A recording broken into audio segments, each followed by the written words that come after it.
শান্ত নদীর পাশে বাঁধা ছোট্ট একটা নৌকা, হালকা মেঘলা আকাশ। এই শান্ত পরিবেশ দিয়েই শুরু হচ্ছে আজকের যাত্রা, বরিশালের তালতলি থেকে।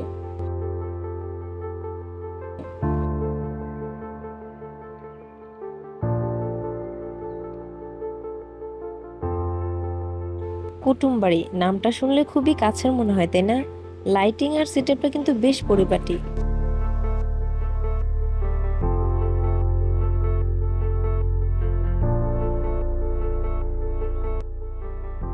ক্যাফে নোঙর ডেকোরেশন আর ওপেন আকাশের মিশ্রণটা বেশ ইউনিক। এখানে বসলে চারপাশটা একটু অন্যরকম লাগে।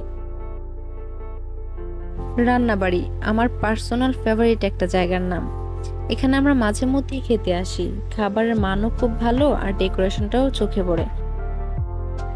বিভিন্ন ধরনের বসার ব্যবস্থা, বাচ্চাদের খেলাধুলার জায়গা, সব মিলিয়ে ফ্যামিলির সাথে সময় কাটানোর জন্য খুবই ভালো একটা অপশন। আর এই দোলনাটা আমার বেশ ভালো লাগে। এই বাচ্চাটার জন্য আমি বসার সুযোগই পাচ্ছিলাম না।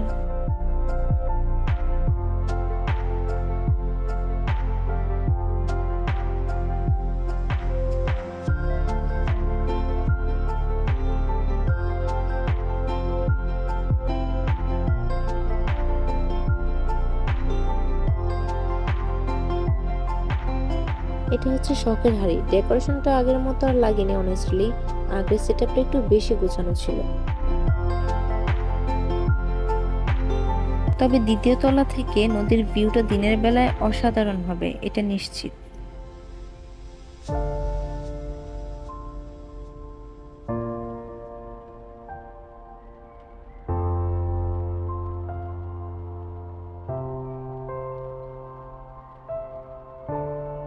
আর এটা হচ্ছে শ্বশুরবাড়ি। নামটা একটু আলাদা করেই নজর কাড়ে। এন্ট্রান্সে ঢুকতেই ছোটবেলা সেই টার্জান মুভির কথা মনে পড়ে যায়। ভেতরের ডেকোরেশনের একটা আলাদা স্টাইল আছে।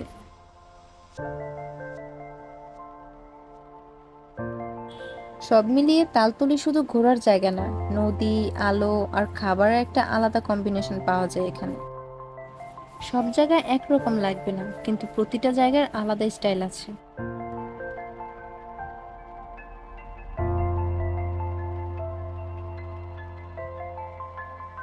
আপনি যদি কখনো বরিশাল আসেন, তালতলিটা একবার ঘুরে দেখতে পারেন। হয়তো আপনার নিজেরও একটা পছন্দের জায়গা খুঁজে পাবেন।